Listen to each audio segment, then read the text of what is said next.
அஸ்ஸலாமு அலைக்கும் வரஹ்மத்துல்லாஹி வபரகாத்துக்கு. இப்போ நம்ம என்ன பண்ண போகிறோம்னா பிரியாணி பண்ண போகிறோம். அதுக்கு சட்டி வச்சுருக்கேன். ஏலக்காய் நான் பிரியாணி மசாலாவும் கரம் மசாலாவும் போட போகிறேன். அதுக்காக ஏலக்காய், பட்டை, ஏலக்காய், கிராம்பு இது வச்சுருக்கேன். தக்காளி 6 தக்காளி வெட்டி வச்சுருக்கேன். 150 எண்ணெய் ஊற்றிருக்கேன்.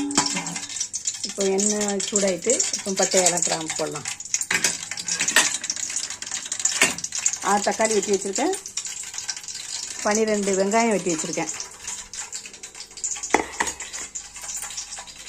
இப்போ இதெல்லாம் நல்லா வெடிச்சிருச்சு, சூடாகிட்டு இப்போ வெங்காயம் போடலாம்.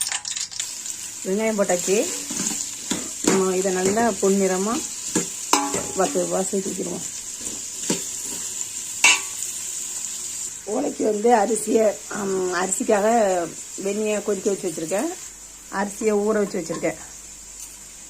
இந்த இதுக்கு தான் அரிசியை